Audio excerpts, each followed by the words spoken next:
사랑하는 성도 여러분, 지난 한 주간 동안 평안하셨습니까? 이제 우리 다 같이 묵상하심으로 왕이신 그리스도의 주일 예배로 하나님 앞에 나아가시겠습니다.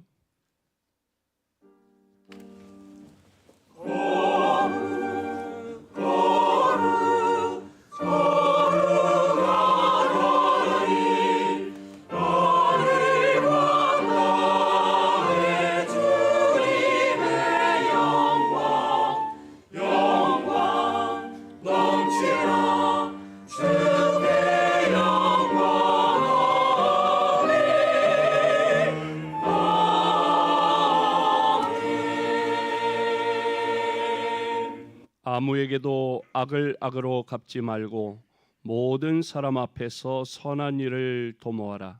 할 수 있거든 너희로서는 모든 사람과 더불어 화목하라. 은혜와 사랑이 풍성하신 하나님, 거룩하고 복된 주일, 주님의 은혜를 사모하여 주님 전에 나와 찬양과 경배를 드리오니 우리의 예배를 기쁘게 받아 주시옵소서. 예수님의 이름으로 간절히 기원하옵나이다. 아멘. 다 자리에서 일어나 찬송가 19장으로 하나님께 찬양드립니다.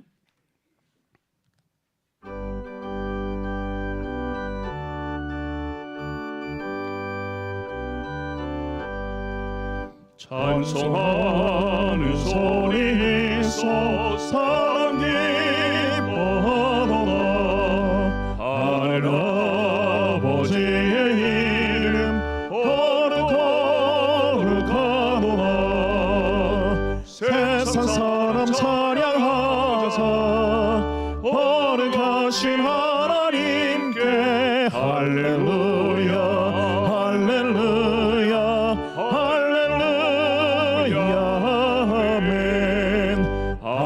하나님의 나라 권세 영원토록 있도다. 하나님의 영광 나라 거룩하도다.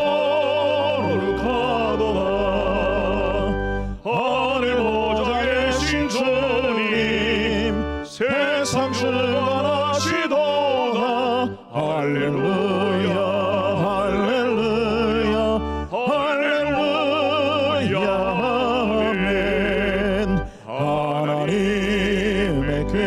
섭리 그 뜻대로 되도다.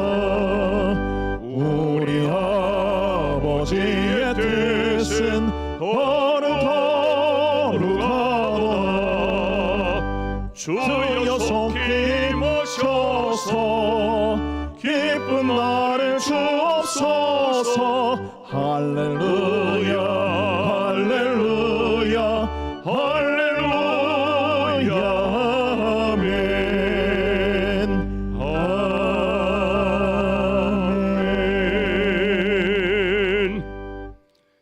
성시교독 교독문 46번 시편 104편 말씀을 교독합니다. 내 영혼아 여호와를 송축하라. 여호와 나의 하나님이여, 주는 심히 위대하시며 존귀와 권위로 옷 입으셨나이다. 주께서 옷을 입음같이 빛을 입으시며 하늘을 휘장같이 치시며 물에 자기 누각에 들보를 얹으시며 구름으로 자기 수레를 삼으시고 바람 날개로 다니시며 바람을 자기 사신으로 삼으시고 불꽃으로 자기 사역자를 삼으시며 땅에 기초를 놓으사 영원히 흔들리지 아니하게 하셨나이다. 주께서 물의 경계를 정하여 넘치지 못하게 하시며 다시 돌아와 땅을 덮지 못하게 하셨나이다. 여호와께서 샘을 골짜기에서 솟아나게 하시고 산 사이에 흐르게 하사 각종 들짐승에게 마시게 하시니 들나귀들도 해갈하며 공중의 새들도 그 가에서 깃들이며 나뭇가지 사이에서 지저귀는도다. 그가 그의 누각에서부터 산에 물을 부어 주시니 주께서 하시는 일의 결실이 땅을 만족시켜 주는도다. 아멘. 사도신경으로 우리의 신앙을 고백합니다. 전능하사 천지를 만드신 하나님 아버지를 내가 믿사오며 그 외아들 우리 주 예수 그리스도를 믿사오니 이는 성령으로 잉태하사 동정녀 마리아에게 나시고 본디오 빌라도에게 고난을 받으사 십자가에 못 박혀 죽으시고 장사한 지 사흘 만에 죽은 자 가운데서 다시 살아나시며 하늘에 오르사 전능하신 하나님 우편에 앉아 계시다가 저리로서 산자와 죽은 자를 심판하러 오시리라.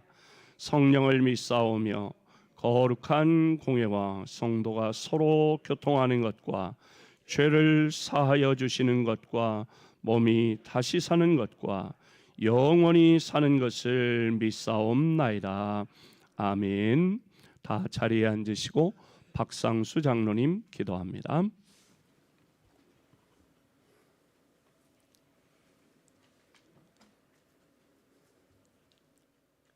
세세 무궁토록 존귀와 영광과 찬양을 받으시기에 합당하신 거룩하신 하나님 아버지, 감사와 존귀와 영광과 찬양을 올려드리옵나이다.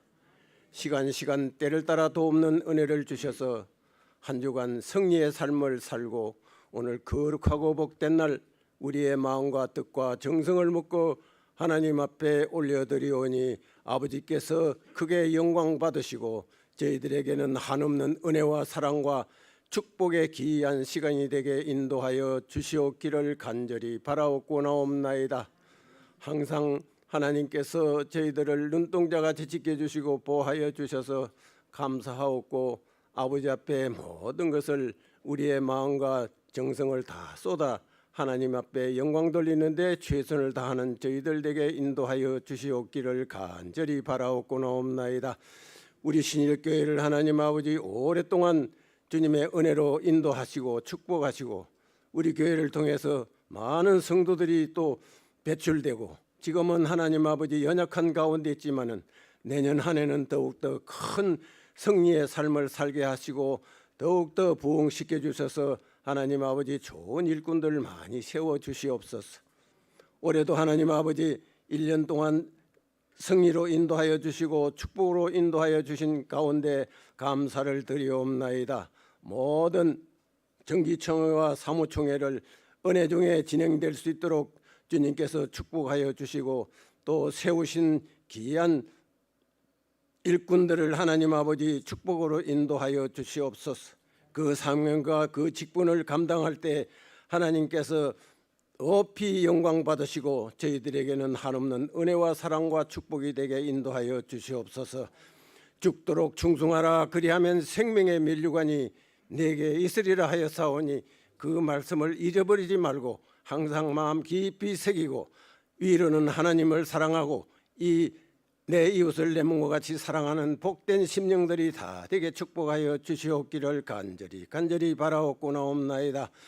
혼란스러운 세상 가운데서도 저희들을 눈동자같이 지켜주시고 보호하여 주시며 감사의 마음으로 살아갈 수 있도록 축복하여 주신 거룩하신 하나님 아버지 감사하옵나이다.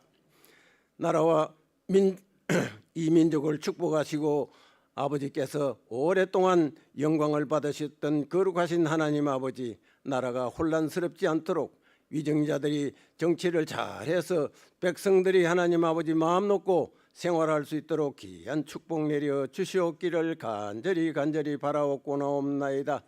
세계적으로 돌아보면은 하나님 아버지 처처에서 지진과 기근과 원역이 난무하고 전쟁으로 하나님 아버지 폐허가 되고 고아가 나오고 하나님 아버지 엄청난 시련과 고통이 반복되고 있사옵나이다. 모든 것을 주님께서 아시옵고 하나님 아버지 도말시켜 주시옵기를 간절히 바라옵고나옵나이다.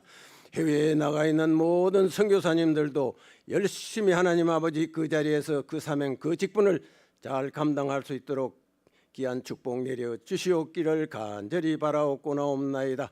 오늘도 거룩한 우리 성전에서 하나님 앞에 영광 돌리는 복된 자들이 하나님 아버지 항상 마음문을 활짝 열어놓고 주님 앞에 거룩한 삶을 살게 하여 주시옵소서. 이 시간도 귀한 목사님 하나님의 귀한 말씀을 대언하실 때 그 말씀에 우리는 크게 힘을 얻어 승리의 삶을 살게 하시고 또 한 주간 승리할 수 있도록 축복하여 주시옵소서. 성가대를 하나님 아버지 극진히 사랑하시고 아버지 영광을 받으시는 거룩하신 아버지, 한 심령마다 아버지 그 마음속에 성령의 충만함을 주셔서 그 하나님 아버지 성령으로 찬양할 수 있도록 주님께서 역사하여 주시옵소서. 오늘도 거룩하신 주님 앞에 감사, 존귀, 영광, 찬양 올려드리며 예수 그리스도 이름으로 기도하옵나이다. 아멘. 아버지.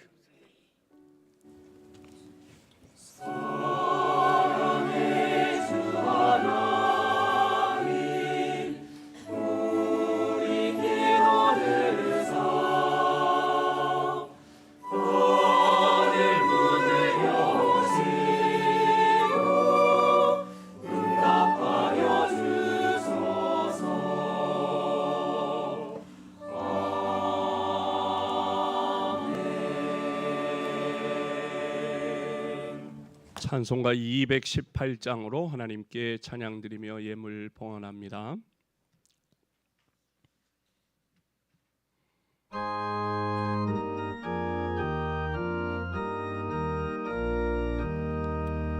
내 맘과 정성을 다하여서 주 너의 하나님을 사랑하라. 내 몸을 아끼고 사랑하는 형제와 이웃을 사랑하라. 주께서 우리에게 명하시니 그 명령 따라서 살아가리.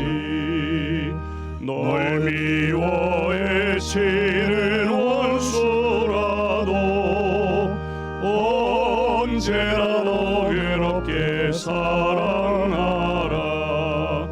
널 핍박하는 자 위에서도 신실한 마음으로 복을 빌라. 주께서 우리에게 명하시니 그 명령 따라서 살아가리. 나 항상 주님을 멀리하고 형제를 사랑하지 못하였다. 이러한 죄인을 사랑하사 주께서 머려 죽으셨다. 속죄의 큰 사랑 받으니 몸 내 생명 다 바쳐 충성하리.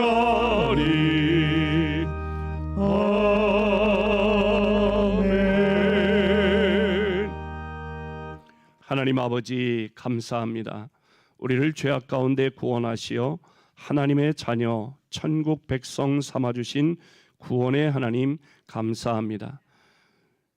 또한 우리가 이 땅에 살아가며 필요로 하는 모든 것들을 공급하시되 일마다 때마다 부족함이 없는 은혜로 차고 넘치는 복으로 채워주시고 걸음걸음을 인도해 주신 하나님 감사합니다. 오늘 거룩하고 복된 주일 주님의 은혜를 사모하여 주님 전에 나와 찬양과 경배를 드리며 이 시간 믿음과 정성으로 귀한 예물을 하나님 앞에 올려드립니다. 믿음으로 온전한 11조를 드리오니 말라기 3장에 약속하신 대로 하나님의 것을 도적질하지 않고 하나님의 것을 하나님께 돌려드리는 자에게 약속하신 하늘의 복과 땅의 복, 쌓을 곳이 없는 복으로 채워주시사 황충을 금하시고 기한전에 떨어지는 일 없게 하시사 이와 같은 복을 누리게 하여 주시옵소서.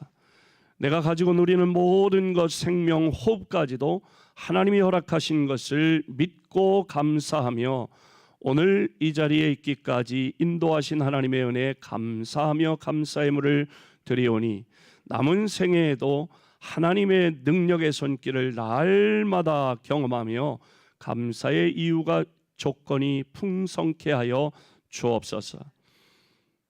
선교 헌금을 드리오니 한 영혼을 품고 우리의 VIP를 가슴에 품고 기도하고 있사오니 그 영혼들의 마음이 열리게 하시고 초청에 응하여 나와 복음을 듣고 예수님을 영접하여 하나님의 자녀가 되는 복을 누리게 하여 주시고 또한 세계의 복음화를 위해 나아가 선교하는 선교사님들 또 전국 관광 곳곳에서 우리를 대신하여 복음 전하는 귀한 목사님들 하나님의 은혜 가운데 함께 하시사 우리의 선교 헌금이 작은 힘이 되어 아름다운 결실로 하나님께 영광 돌리도록 인도하여 주옵소서. 특별히 필리핀 다바오시의 방주교회 성전 건축 중에 있사오니 하나님 완공하기까지 안전하게 지켜주시고 성전 건축을 통하여 그 지역이 온전히 복음화되어 필리핀과 전 세계 복음화에 크게 쓰임받는 교회로 부흥케 하여 주시옵소서. 장학 헌금을 드리오니 다음 세대 믿음의 인재를 키우는 일에 우리 교회 학교 교사들의 헌신과 성도들의 기도에 응답하시어 어린이부, 청소년부, 청년부에서 그리고 성도들의 자녀손들 가운데 나라와 민족과 세계에 뛰어난 믿음의 인재들이 쏟아져 나오게 하여 주시옵소서. 나눔의 헌금을 드리오니 어려움 당하는 이웃들에게 따뜻한 주님의 손길로 우리를 사용하여 주시옵소서. 주일 헌금, 구역 헌금, 생일 감사 헌금 하나님 앞에 정성 다해 봉헌하오니 기쁘게 받아 주옵소서. 이 모든 예물을 드린 손길, 가정, 일터, 사업, 자녀손들 위에 크신 은혜와 복으로 채워 주시옵소서. 또한 주신 직분과 사명을 감당하기 위해 몸, 시간, 정성 다해 충성, 헌신, 봉사하는 모든 주의 일꾼들을 기억하사 그 마음에 주님 주시는 평안, 주님 주시는 기쁨으로 채워 주시옵시고 연약한 몸에 세임 주시고 병든 몸은 치료하사 독수리의 날개치며 올라감 같은 새로운 힘과 건강을 부어 주시옵소서. 가정이 행복하게 하시고 일터와 사업장이 복되게 하시며 소원하는 기도의 제목마다 응답의 기쁨으로 함께하여 주옵소서. 이 모든 예물이 하나님의 영광 위에 아름답게 사용되도록 친히 역사하여 주시옵소서. 예수님의 이름으로 기도하옵나이다. 아멘. 할렐루야. 성도의 교제와 소식을 나눕니다. 다음 주일은 1부, 2부 오후 예배 또 교회 학교 예배를 다 통합해서 온 가족 예배로 11시에 이 자리에서 예배를 드립니다. 그리고 온 가족 예배를 드린 후에는 가족별로 가족들끼리 좋은 시간을 좀 가지시기를 바랍니다. 교회에 열심히 충성하고 봉사하는 그런 직분자들일수록 주일날 가족들과 같이 지낼 시간이 별로 없는 것 같아요. 그러니까 이날은 함께 나와 예배 드리고 그리고 함께 가족들과 좋은 그런 교제의 시간이 되시기를 바랍니다. 가을 12주 행복 전도 금주는 제9주차로 교회 주보를 전하면서 교회를 소개하시기를 바랍니다. 그리고 이제 가을 행복 전도를 12월 둘째 주일에 이제 우리 교회에서 초청한다고 하는 내용을 또 소개하시기를 바랍니다. 금주 수요기도회는 이 권사회 주간 예배로 드립니다. 오후 예배 후에 사무총회를 앞두고 당회로 모입니다. 또 우리 여전도의 정기총회 오늘 2부 예배를 마치면 여전도의 정기총회가 있습니다.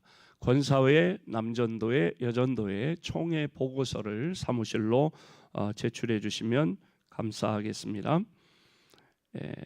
성탄절 전 주일로 4주를 대림절이라고 합니다.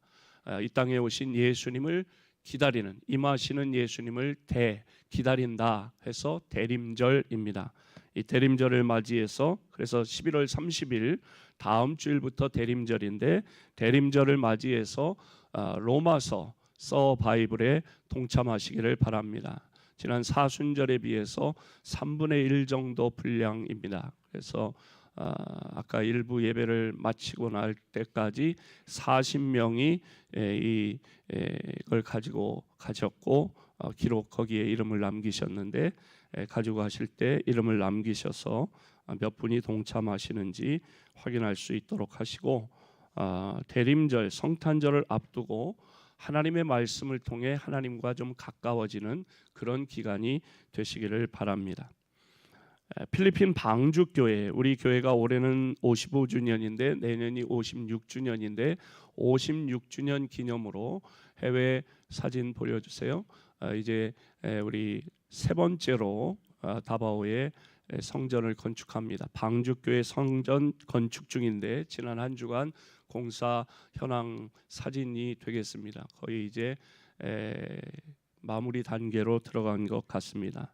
끝까지 안전하게 하나님 지켜주시고 성전 완공 후에 이 성전을 통해 그 지역이 온전히 복음화되게 하여 주옵소서. 그렇게 기도해 주시고요. 내년 3월 8일이 주일인데 3월 9일부터 13일까지 선교사님과 제가 소통을 했습니다. 그때 우리 선교 여행으로 우리 성도들이 함께 방문하고 또 방주교회 성전 봉헌 예배도 드리려고 합니다. 참여하실 분들은 저에게 말씀해 주시기를 바랍니다. 153 기도 운동을 실천하시기 바라고요. 오늘 식당 봉사는 2구역, 다음 주에는 3구역에서, 그리고 오늘 중식 서빙은 11월은 3남전도회에서 봉사하시겠습니다. 교우 소식입니다. 우리 안윤찬 장로님이 입원하셔서 시술하셨습니다. 폐에 물이 차서 염증이 생겨서 폐에 물이 차 가지고 호흡이 이렇게 원활하지 않아서 구급차 타고 이제 순천향대학 서울병원에 지금 입원하셔서 지난주에 주일날 입원하셔가지고 월요일날 시술하셨습니다. 그래서 폐에 튜브를 이렇게 삽입해서 찬 물이나 이런 거를 빼내는 시술을 하셨고 그 튜브를 계속 꽂고 매일매일 그렇게 차는 대로 이렇게 뽑고 있습니다. 많이 오늘도 제가 통화했는데 많이 좋아지셨다고 합니다. 처음에 입원했을 때 한 열흘쯤 이제 입원하고 치료해야 된다 의사 말씀하셨는데 조금 빨라질 수도 있고 조금 늦춰질 수도 있다. 이번 수요일이 한 열흘쯤 되는 날인데 여러분 위에서 각별하게 기도해 주시기 바랍니다. 우리 안 장로님이 연세가 이제 많으신 편인데 연세 많은 어르신들은요 집에서 움직일 때 제발 천천히 움직이셔서 고관절 상하지 않게 하시고, 또 감기가 사실은 쉬운 병이 아니라 제일 무서운 병일 수 있습니다. 어르신들에게는. 그러니까 감기를 우습게 생각하지 말고 처음에 들어왔을 때 딱 이렇게 잡아야 합니다. 그래서 감기에 이제 폐렴이 오고 또 뭐 이런 식으로 되면은 급격하게 면역력이 떨어져 있기 때문에 그럴 수 있는데 각별히 이제 찬바람이 부니까 마스크도 좀 하시고 그렇게 해서 건강에 유의하시기를 바랍니다.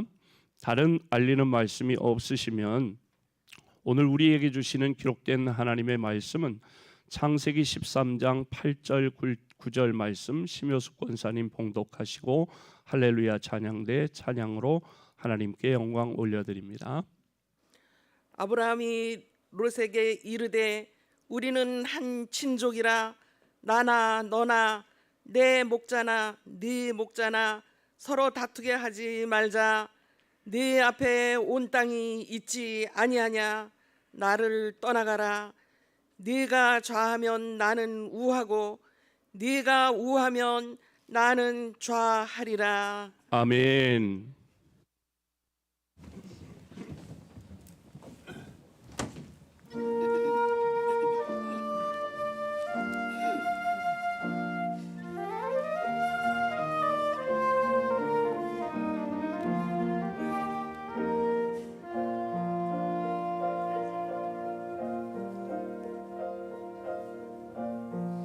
하늘의 문을 여소서 이곳을 주목하라.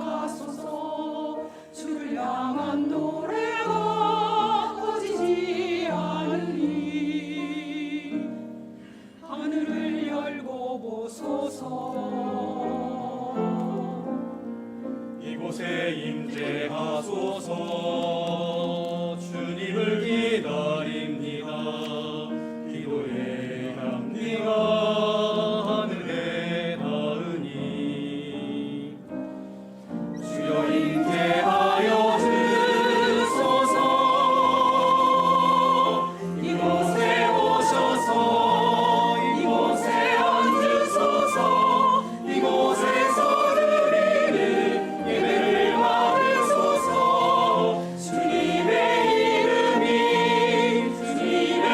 이름만이 오직 주의 이름만 이곳에 있습니다.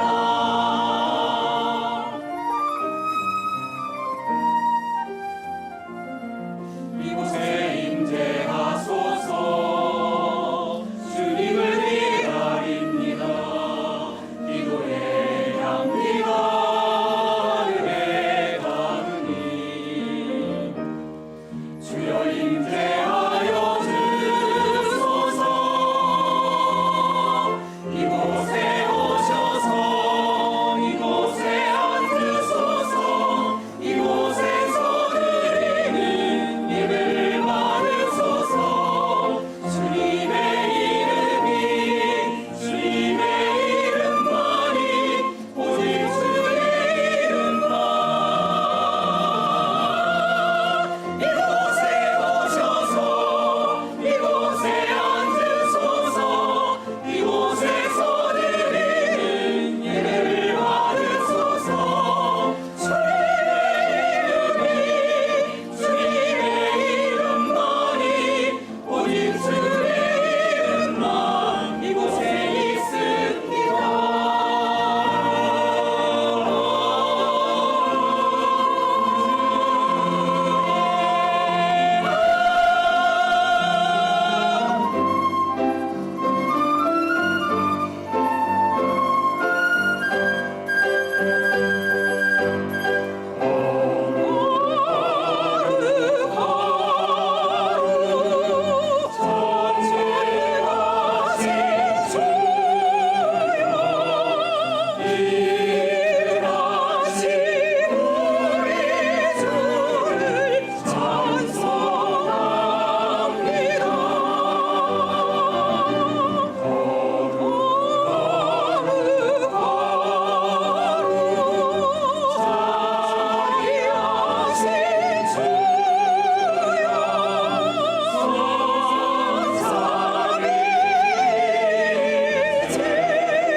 아멘.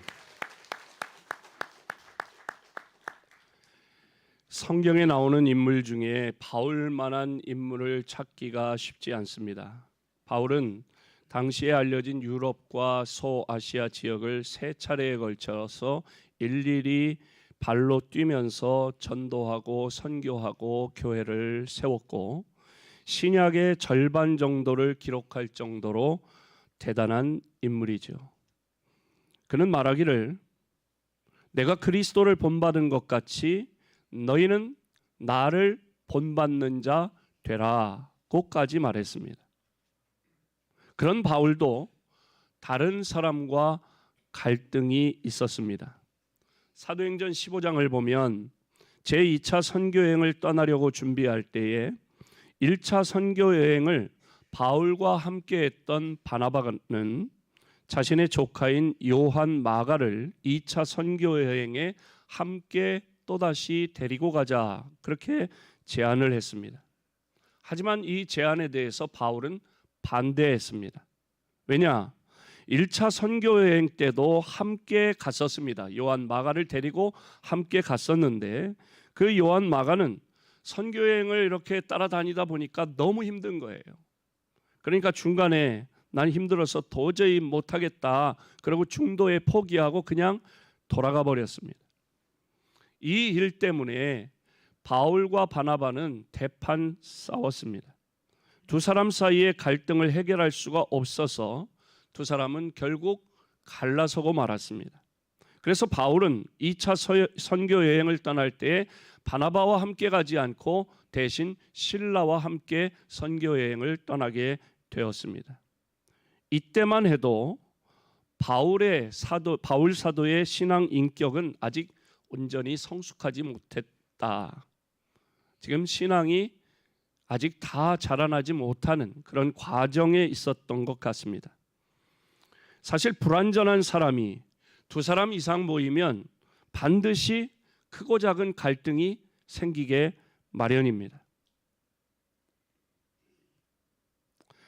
부부 간에도 갈등이 생기고, 부모 자식 간에도 갈등이 생기고, 직장 동료들 사이에서도, 그리고 친구들 사이에서도, 지역과 지역 간에, 또는 때로는 국가와 국가 간에 그런 갈등이 늘 존재합니다.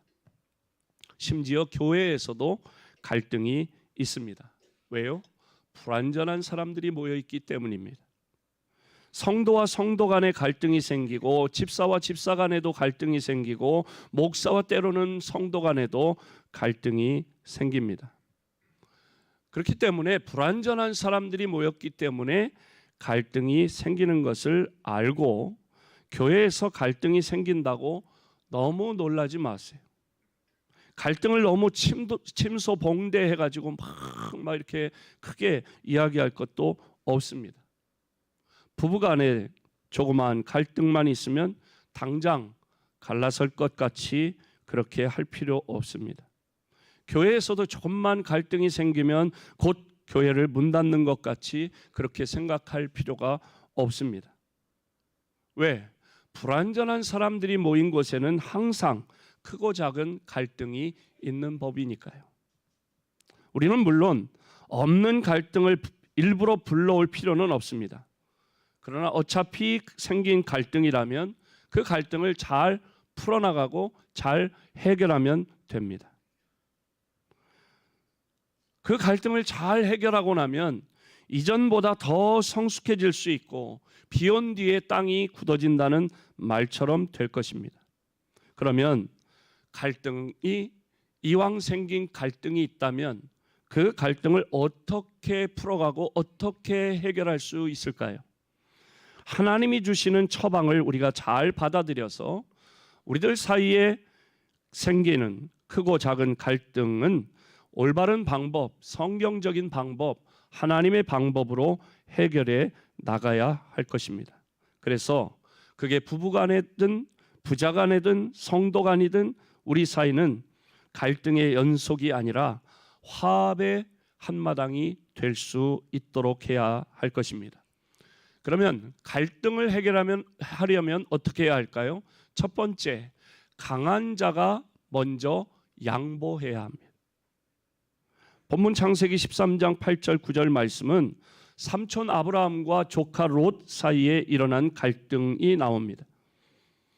두 사람의 재산이 많이 불어나고 종들이 많이 생겼기 때문에 갈등이 생긴 것입니다. 여러분, 일이 잘 안 될 때도 갈등이 생기지만 일이 잘 될 때도 갈등이 많이 생기는 것입니다. 돈이 별로 없어도 행복하던 집이 거액의 복권이 당첨되면 그때부터 행복 끝, 갈등 시작입니다. 갑자기 생긴 큰 돈은 불행의 원인이 되기도 합니다. 거액의 복권에 당첨된 사람들을 누가 조사를 해봤더니 대부분 불행으로 끝났다는 거예요. 어떤 때는 돈 때문에 생긴 갈등이 칼부림으로 끝나기도 합니다. 아브라함과 조카 롯의 재산은 그 당시 대부분 양이나 낙타였습니다. 목축을 하려면 좋은 초장, 풀밭과 또 마실 물이 절대적으로 필요합니다. 그런데 제한된 지역 안에서 두 사람의 종들이 서로 목축을 했으니까 서로 좋은 풀밭, 좋은 물을 차지하려고 경쟁하다가 그만 그 경쟁이 말다툼이 되고 말다툼이 주먹다짐이 되고 그 종들의 싸움이 결국은 아브라함과 조카 롯의 싸움으로까지 커진 것입니다. 그러면 아브라함과 롯은 그 갈등을 어떻게 해결했을까요? 우리가 남이가 그러니 싸워서 쓰겠나? 네가 먼저 선택해라. 네가 왼쪽을 선택하면 나는 오른쪽을 가질 것이고 네가 오른쪽을 선택하면 나는 왼쪽을 가질 테니 네가 먼저 선택해라. 강자인 삼촌인 아브라함이 양보함으로 갈등을 해결할 수 있었습니다. 갈등이 생길 때 해결할 수 있는 가장 좋은 방법은 둘 중에 한 사람이 양보하면 되는 거예요. 부부간의 갈등이 생겨서 부부싸움을 하고 난 후에 누가 먼저 그것을 해결하려면 누가 먼저 화해의 손을 내밀어야 할까요? 남편들 한번 대답해 보세요.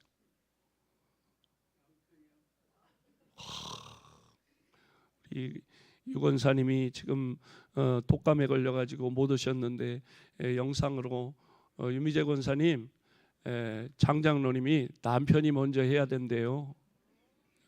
이 음성이 안 들어갔을 거예요.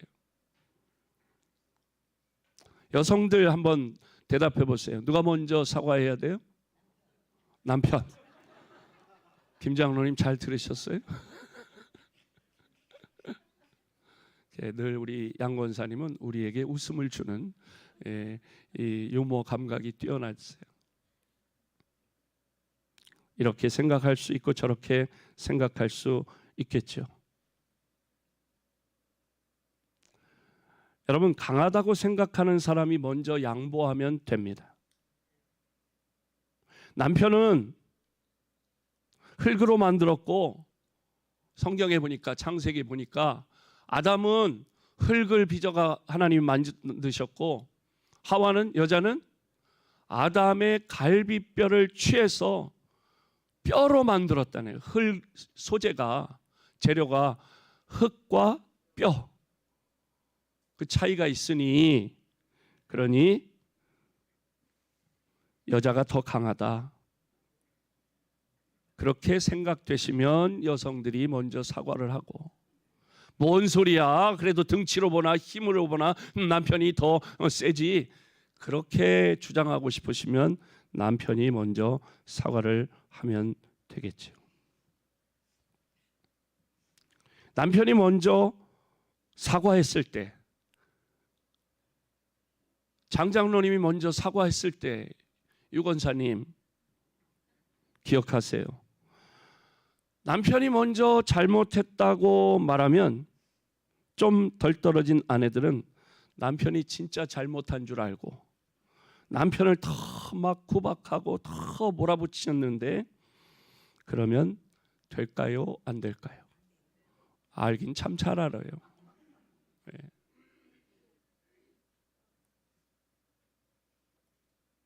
갈등이 있을 때 원칙적으로 말하면 강한 사람이, 아니 강하다고 생각하는 사람이 먼저 양보해야 합니다. 약자가 양보하면 우린 그걸 양보라고 하지 않습니다. 졌다 그렇게 얘기하죠. 그래서 약자가 양보하면 그거는 굴욕감을 느낍니다. 속에 분한 마음이 생기고 나중에 복수해야지 하는 마음, 앙심을 품게 됩니다. 이런 경우에는 갈등이 해결된 게 아니라 그냥 갈등을 살짝 이렇게 덮어놓은 것뿐입니다. 덮어둔 갈등은 점점 골마 터져 나중에는 어떻게 해볼 도리가 없는 엄청난 비극으로 끝나기 쉽습니다. 하지만 강자가 양보하면 갈등이 해소됩니다. 그걸 강자의 아량이라고도 하고 양보의 미덕이라고도 말합니다. 양보는 강자만 할 수 있는 미덕입니다. 직장에서도 윗사람이 먼저 그래 미안해 라고 먼저 말하고, 교회에서도 신앙의 연륜이 더 있는 사람이 집사님에게 권사님이 아유 그래 내가 잘못했다 미안해 이렇게 사과하고 양보하는 것이 그것이 갈등을 잘 풀 수 있는 지혜로운 방법입니다. 그것이 오늘 본문이 우리에게 가르쳐주는 교훈입니다. 여러분, 우리 교회 그런 일은 없지만 교회 안에서 목사와 성도가 싸우면 누가 이길까요? 싸워보질 않아가지고 대답이 쉽게 안 나오시는데, 목사와 성도가 싸우면 누가 이겨요? 성도? 우리 목사님들 사이에 그런 이야기가 있어요. 목사와 성도가 싸워서 목사가 이기면 성도가 교회를 나가고, 성도가 이기면 어떻게 돼요? 성도는 남는다. 목사가 지면. 그러니 목사가 이길 수 있어도 져야지 하는 게 목사님들 사이에서의 이야기입니다. 강자의 아량을 가지고 양보한 아브라함을 하나님은 모른 척하지 않으셨어요. 조카 롯이 선택한 그 땅은 기름진 땅이고 풍요의 땅입니다. 경제가 막 좋아요. 상황이 호황이에요. 상대적으로 아브라함이 갖게 된 그 땅은 척박한 땅이에요. 경제 상황이 좋지 않아. 불황이에요. 그런데 아브라함이 양보를 했거든요.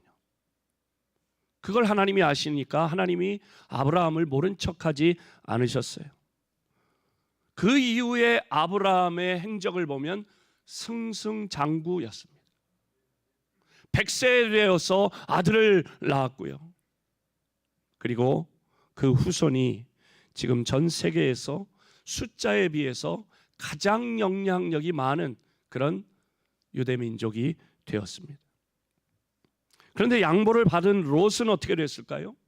목축하기 참 좋은 소돔과 고모라를 택했습니다. 그래서 롯이 큰 부자가 되었고 소돔성에서 출세했어요. 하지만 그 도시는 동성연애가 아주 그냥 일반화되어 있는 타락한 도시였습니다. 하나님께서 더 이상 보고 눈 뜨고 볼 수 없어서 소돔과 고모라를 멸망시키셨습니다.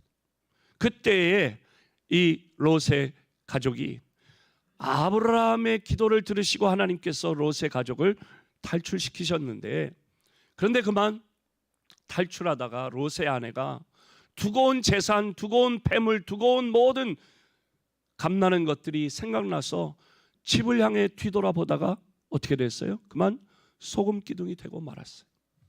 그게 끝이 아니에요. 롯의 두 딸이 아버지를 술을 먹이고 아버지하고 동침해서 자식을 낳으려고 하는 그런 시도를 할 정도로 롯의 두 딸이 소돔과 고모라에서 자랄 때에 보고 듣고 배운 게 동성연애고 그 성적으로 타락한 모든 걸 보고 자랐기 때문에 그게 무슨 큰 일이라고 생각하지 않고 그렇게 시도할 정도였습니다. 넓은 마음으로 양보한 사람과 양보를 받은 사람의 결과가 어떤지를 우리는 주목할 필요가 있습니다. 어떤 사람과 갈등이 있습니까? 마음의 여유를 가지고 먼저 양보하십시오. 내가 조금이라도 그 사람보다 더 배웠고 더 힘이 있고 더 재산이 있고 더 뭔가 낫다고 생각하면 그 사람이 먼저 양보해야 합니다.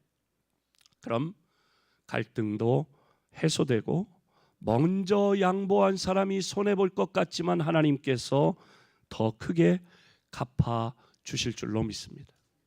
두 번째로 갈등을 해결하려면 우선순위를 바로잡아야 합니다. 누가복음 10장 38절로 42절에 보면 고륙 간의 갈등이 나오는데 함께 읽어보겠습니다. 시작. 그들이 길 갈 때에 예수께서 한 마을에 들어가심에 마르다라 이름하는 한 여자가 자기 집으로 영접하더라. 그에게 마리아라 하는 동생이 있어 주의 발치에 앉아 그의 말씀을 듣더니 마르다는 준비하는 일이 많아 마음이 분주한지라. 예수께 나아가 이르되 주여 내 동생이 나 혼자 일하게 두는 것을 생각하지 아니하시나이까. 그를 명하사 나를 도와주라 하소서. 주께서 대답하여 이르시되 마르다야 마르다야 내가 많은 일로 염려하고 근심하나 몇 가지만 하든지 혹은 한 가지만이라도 족하니라. 마리아는 이 좋은 편을 택하였으니 빼앗기지 아니하리라 하시니라. 아멘. 예수님께서 제자들과 함께 전도 여행을 다니시다가 삼남매가 사는 집에 들르셨습니다.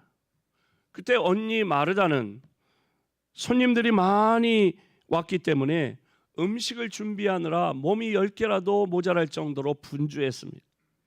그런데 동생 마리아는 언니를 도와줄 생각은 눈꼽만큼도 없고 예수님 코앞에서 예수님의 말씀에 집중하고 있었어요.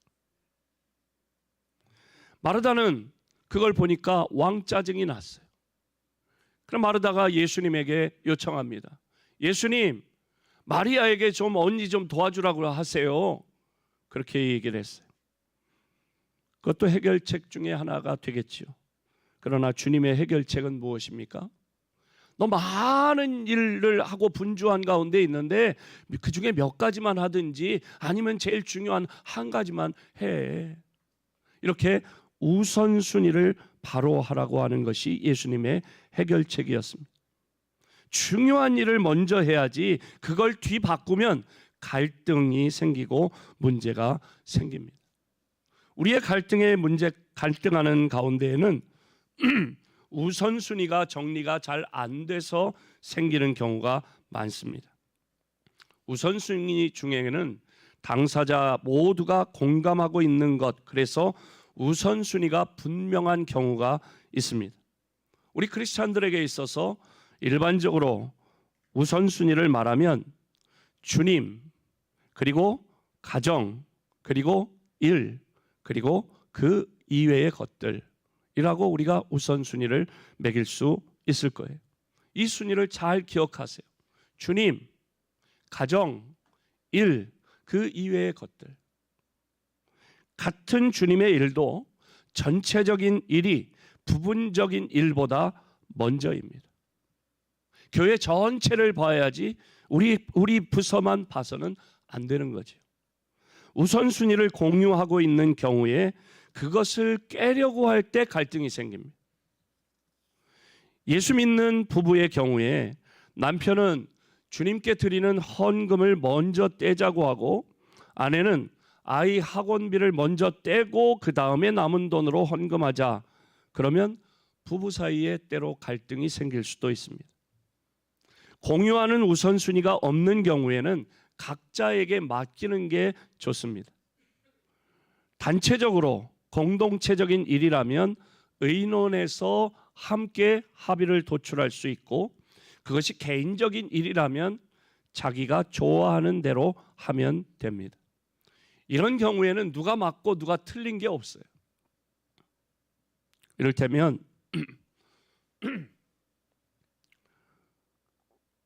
밥 먹는데요, 어떤 사람은 반찬부터 먹고 자기 국은 나중에 먹는 사람이 있어요. 왜 그래요? 국은 이미 내 몫으로 확보가 돼 있으니까 반찬 맛있는 거 이렇게 먼저 먹는 아주 약은 사람이죠. 근데 어떤 사람은 그런 거 개의치 않는 그런 사람이 있어요. 누가 맞아요? 누가 맞고 누가 틀린 게 어디 있어요? 다 맞는 거지. 이를테면 집에서도 부부 사이에 갈등하는 것 중에 정말 사소한 거 있는데요. 치약을 쓰는데 끝에부터 이렇게 눌러가지고 써서 이렇게 하는 사람이 있고, 어떤 사람은 아무데나 꾹 눌러가지고 짜서 쓰는 사람이 있어요. 누가 맞는 거예요? 치약만 나와서 쓰면 되지. 그 다음에 내가 볼 때 중간이 푹 들어간 게 싫다는 거지. 그러니까 누가 맞고 누가 틀린 게 없다는 거예요. 갈등이 생길 때는 우선순위를 바로 해야 합니다. 그러면 대부분의 갈등은 그냥 해결됩니다. 세 번째로, 갈등을 해결하려면 상대방을 제대로 이해하면 됩니다. 사도행전 11장 1절로 4절 말씀을 함께 읽어봅니다. 시작. 유대에 있는 사도들과 형제들이 이방인들도 하나님의 말씀을 받았다 함을 들었더니 베드로가 예루살렘에 올라갔을 때에 할례자들이 비난하여 이르되 내가 무할례자의 집에 들어가 함께 먹었다 하니 베드로가 그들에게 이 일을 차례대로 설명하여 아멘. 여러분, 베드로는 하나님의 인도하심으로 이방인인 고넬료 집에 가서 복음을 전했습니다. 그 결과 고넬료는 물론이고 그 자리에 모여 있던 그의 가족, 그의 친구들 전체가 다 예수 믿고 회개하고 예수님 믿고 구원받은 경사로운 일이 있었습니다. 그런데 이게 문제가 된 거예요. 오늘 같으면 전혀 문제될 게 없습니다. 그러나 그 당시에 이스라엘의 문화가 뭐였냐?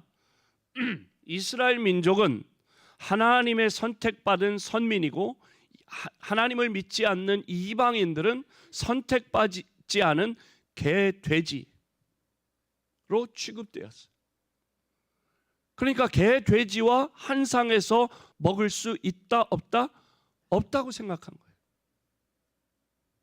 감히 있을 수 없다는 거예요. 그런데 베드로가 이방인 고넬료의 집에 가서 복음을 전하고 그들이 예수 믿고 구원받았을 뿐만 아니라 함께 떡을 떼고 잔치를 했다는 거예요.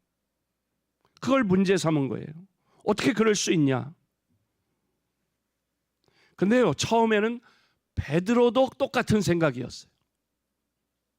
바울과 베드로가 있는데 바울은 이방인에게 처음부터 복음을 전하던 사람이에요. 근데 베드로는 이방인에게 복음 전할 생각이 없었어요. 왜? 이방인은 개인데 개한테 이 귀한 걸 어떻게 줘? 하는 보편적인 이스라엘 사람들의 생각이었어요. 하나님께서 고넬료와 베드로 사도에게 동시에 환상을 보여주셨어요. 고넬료에게 하나님의 환상을 보여주시면서 뭐라고 그러냐? 너는 욥바에 가면 베드로라는 사람이 있다. 베드로라고 하는 사도가 있는데 그 사도를 너희 집으로 초청해라. 그러니까 이 고넬료가 그 환상을 보고 심부름하는 사람을 보냈어요. 그때에 베드로도 환상을 보았는데 큰 보자기가 내려와요. 근데 거기 보니까 여러 가지 동물들이 있어요. 그런데 뭐라고 그러냐? 이 동물을 먹으라는 거예요. 이 동물의 고기를 먹으라는 거예요. 그 베드로가 뭐라고 대답해요? 아니, 이 부정한 것을 제가 어떻게 먹습니까? 나 여태 그렇게 부정한 음식으로 내 몸을 더럽힌 적이 없습니다. 못 먹어요. 그러니까 주님이 뭐라고 그래요?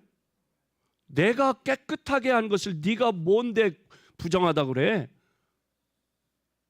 그 환상을 보고 이게 뭐지? 라고 생각했어요. 이게 뭐지? 그때까지 몰랐어요. 이게 무슨 의미인지. 그때의 환상에서 깨어나는 순간 문 두드리는 소리가 들려요. 누구예요? 고넬료가 보낸 사람이 온 거예요. 누구냐? 그러니까 저희 고넬료라고 하는 저희 주인님이 보내서 왔다고 모셔오랍니다. 고넬료가 누군데? 네, 백부장이십니다. 이방인이거든요. 로마가 다스리는 식민 시대에 백부장 군대의 장교예요. 그때에 베드로가 깨달은 거예요. 하나님이 보내주신 환상, 성령께서 깨우쳐 주신 거예요. 이게 그 뜻이구나. 부정한 것, 이방인, 더러운 존재, 그걸 먹으면 안 된다고 생각했는데 먹으라. 내가 깨끗하게 했다. 이 말씀이구나 하고 깨닫고 베드로가 고넬료의 집에 가서 복음을 전했고 그들이 이방인인데도 복음을 듣고 회개하고 예수님을 영접하여 구원받고 세례를 베풀었다는 거예요. 근데 그게 다른 유대인 신자들이 그걸 문제 삼은 거예요. 어떻게 그럴 수가 있냐? 있을 수가 없다. 그러니까 이것에 대해서 오늘 함께 읽은 4절에 뭐라고 그래요? 베드로가 그거를 설명했다는 거예요. 환상을 보여주신 것, 이런 것을 설명했다. 그래서 오해가 이해로 바뀌어서 갈등이 해결되었습니다. 사람 사이의 이해는 쉬운 것 같으면서 정말 어려운 것입니다. 변수가 너무 많아요. 어떤 경우에는 연령 차이 때문에 오해가 생깁니다. 어떤 경우에는 지역 차이 때문에 오해가 생깁니다. 어떤 경우에는 문화 차이 때문에 오해가 생기기도 합니다. 어떤 경우에는 본의 아닌 실수 때문에 오해를 할 수 있습니다. 오해를 했으면 마음속에 품고 있지 말고 직접 찾아가서 물어보고 설명을 듣고 해야 합니다. 이해해야 합니다. 그런데 안 풀고 있으면, 자꾸 담고 있으면 그게 점점 오해가 커집니다. 오해는 쌓이면 불화를 가져오고, 불화가 쌓이면 분열과 파멸을 가져옵니다. 가능하면 너무 쌓이기 전에 오해를 풀어야 합니다. 좋은 공식 하나를 소개하도록 하겠습니다. 예, 읽어볼까요? 시작. 이게 무슨 공식일까요? 맞아요? 식이 맞아요? 틀려요? 맞지요? 우리 수학 박사님, 이장로님 맞아요? 이거 산수인데 사실 5 빼기 3은 2 맞아요. 무슨 얘기냐? 오해한 일도 3번 깊이 생각하면 이해가 된다. 오해된 일도 3번 이렇게 깊이 생각하고 설명을 들으면 이해할 수 있다. 그 다음 공식이 뭐가 있을까요? 한번 읽어볼까요? 시작. 맞아요? 틀려요? 이 뜻은 무슨 뜻이냐?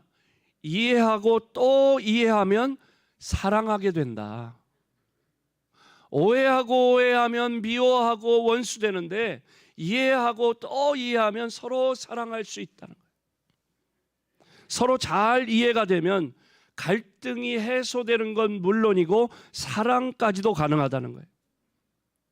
불완전한 사람들이 모인 곳에는 항상 크고 작은 갈등이 있게 마련입니다. 갈등이 생길 때 어떻게 해야 할까요? 가정에서, 직장에서, 교회에서. 먼저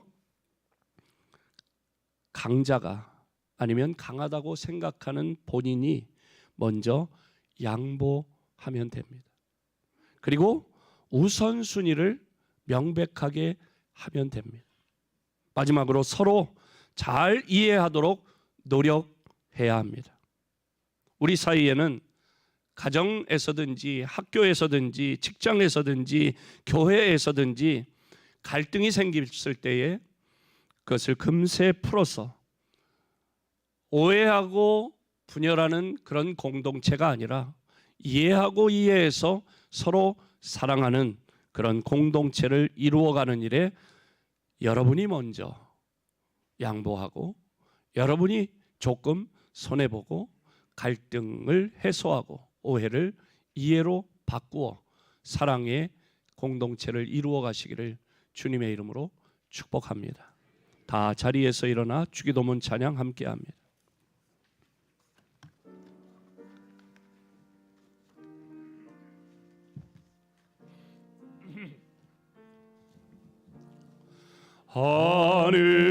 하늘에 계신 아버지, 이름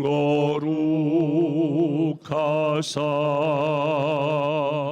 주님 나라 임하시고 뜻이 이루어지이다.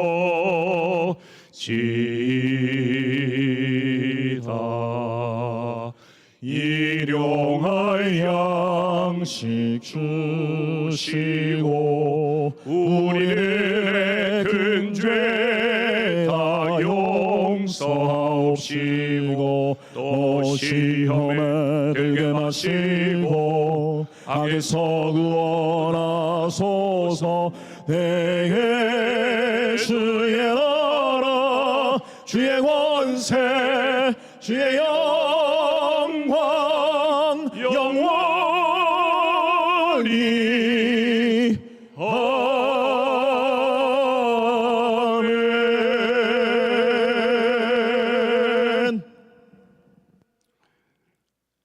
오해를 풀고 이해하며 사랑의 공동체를 이루어가기를 소원하고 결단하는 사랑하는 모든 성도들 위해 우리 주님 예수 그리스도의 은혜와 하나님 아버지의 넓고 크신 사랑과 성령님의 위로, 치유, 회복, 교통하심이 영원토록 함께 하시기를 축원하옵나이다.